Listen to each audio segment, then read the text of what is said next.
Long ago, in an age of peace, there were two allied kingdoms, Yavalora and Dravian.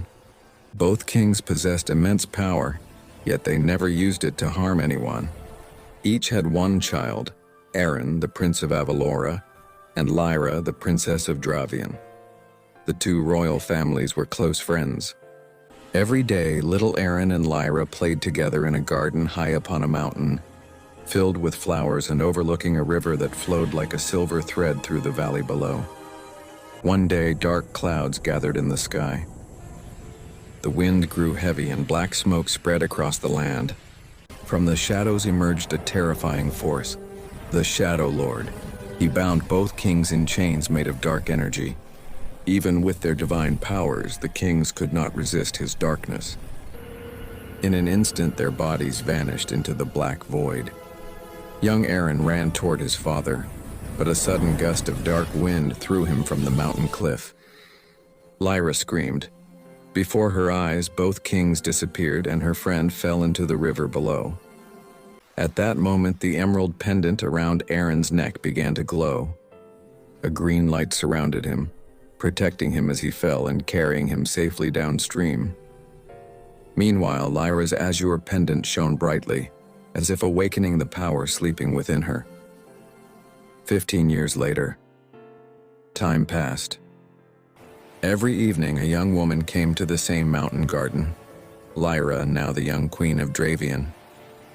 The blue pendant still hung around her neck, and her eyes still carried tears. She gazed down at the river where her dearest friend had vanished so long ago. Down by that same river in a quiet village lived a humble woodcutter, a young man with kind eyes. Around his neck hung a green pendant, though he had no memory of its meaning. All his childhood memories were gone. One day, while visiting the nearby villages, Queen Lyra walked through a busy marketplace. There she saw the young woodcutter and froze. Around his neck shone the emerald pendant. Could it be Aaron? Lyra approached him and asked softly, "Where did you get that pendant?" The woodcutter replied, "I don't know. It's been with me since I was a child." Lyra's heart trembled. She knew it was him, her lost childhood friend. Still, to be certain, she brought him back to the royal palace. There she learned the truth. Years ago, a village woman had found him as a child by the riverbank. Aaron had lost his memories, but not his destiny. Lyra tried many times to awaken his memories, but nothing worked. He was kind, gentle, yet unaware of who he truly was. One night, Lyra saw a dream, a dark chamber where both their fathers were trapped in chains of shadow. It felt real, not just a vision. She woke and whispered, "Aaron, they're alive. I saw them." Together, they returned to the old mountain garden. There, as the wind brushed his face, fragments of Aaron's past came rushing back.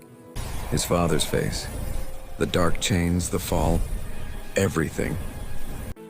He fell to his knees, tears streaming down his face. Lyra placed her hand on his shoulder. "Aaron, we have to find them. We can't let the darkness win again." Deep within the royal palace, they discovered a hidden library, forgotten by time. In the darkness, one ancient book glowed on its own. Its title read, "The Black Mystery." Inside, they found a chilling truth. The Shadow Lord was once a human king who sought power beyond life. He bound his soul with darkness, and now he feeds on the light of the strong. The book revealed that their fathers were imprisoned in the Abyss Fortress, a cursed realm where only those with ancient power could enter. Aaron and Lyra set out on horseback, venturing toward the Shadowlands. Their path was filled with danger, monsters, dark soldiers, and storms of black magic. But as they fought side by side, their pendants began to awaken. The emerald pendant granted Aaron control over nature and the power of earth. The azure pendant gifted Lyra the strength of water and the magic of healing. At last, they reached the Abyss Fortress, where the Shadow Lord awaited. Lightning flashed. Darkness clashed with light. A fierce battle began. Blades, magic, fire, and fury. At the final moment, the Shadow Lord struck toward Aaron. But Lyra leaped in front of him. Her pendant burst into a radiant light, saving Aaron but consuming her in its glow. The storm faded. The Shadow Lord was gone. The kings were freed. Aaron sat alone at the mountain's edge, the same place where it all began.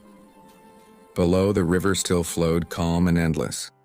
In his hand, he held Lyra's azure pendant, its light faint but warm. In that glow, he saw her final smile fade out. Sometimes light is born from loss.